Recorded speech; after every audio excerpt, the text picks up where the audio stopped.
Bonjour à tous et bienvenue sur GITV. On est à Lorient au salon Navexpo et à mes côtés Élodie Boileux qui anime le programme Bretagne Hydrogène Renouvelable qui est le programme de la région Bretagne pour animer cette filière hydrogène. Peut-être pour commencer quelques chiffres clés pour savoir de quoi on parle. Bonjour Laurent, merci de m'accueillir et merci pour cet échange. Alors oui, le programme Bretagne Hydrogène Renouvelable, qui est donc le programme de mise en œuvre de la feuille de route hydrogène renouvelable de la région Bretagne, est animé par Bretagne Développement et Innovation. Et alors, de quoi est-ce que l'on parle quand on parle filière hydrogène en Bretagne?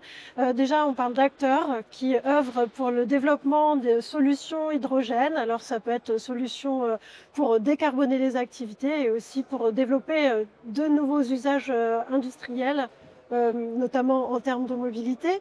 En tout, ce sont environ 170 acteurs, des entreprises, des associations, des acteurs de la recherche et aussi des collectivités qui ont un rôle très important à jouer.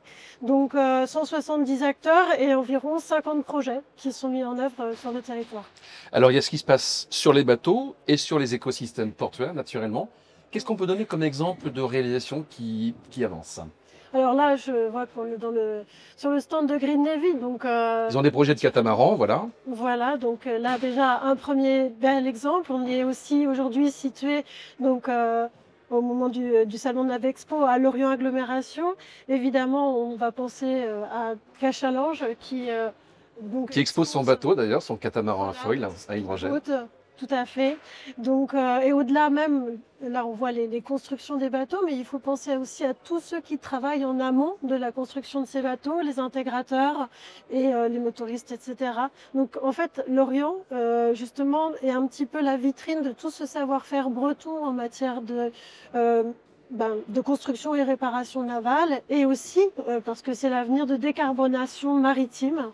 Et voilà, c'est important de le noter parce que c'est important pour l'avenir industriel de la Bretagne. Et d'ailleurs, à BDI, on a pu développer une base qui recoupe toutes les compétences à la fois hydrogène et construction et réparation navale. Et donc, tout un chacun qui est intéressé pour trouver des acteurs qui œuvrent dans ce domaine peuvent utiliser cette base pour avoir les bons contacts.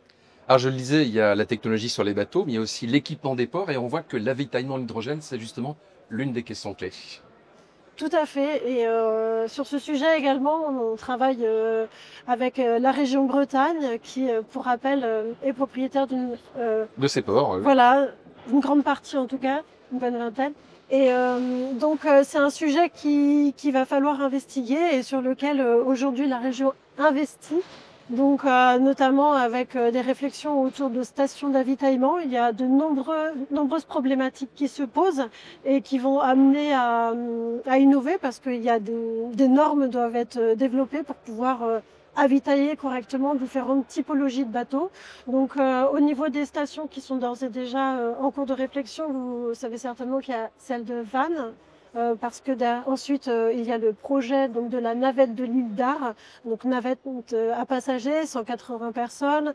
C'est un projet pour lequel la région Bretagne travaille d'ailleurs pour la validation du design en partenariat du Bureau Veritas. Donc voilà, une station d'avitaillement déjà en réflexion à ce niveau-là. Il y a d'autres travaux sur les autres ports. Les autres ports bretons ne sont pas en reste. On peut bien entendu citer le port de Brest qui réfléchit à la décarbonation de ses activités portuaires. Lorient, Saint-Malo évidemment. Voilà, je vais pas... Toute la Bretagne est au diapason sur cette question. Tout à fait, tout à fait. Merci, c'était Élodie Boileux qui anime donc ce programme Bretagne Hydrogène Renouvelable pour la région. Merci et à bientôt sur GITV.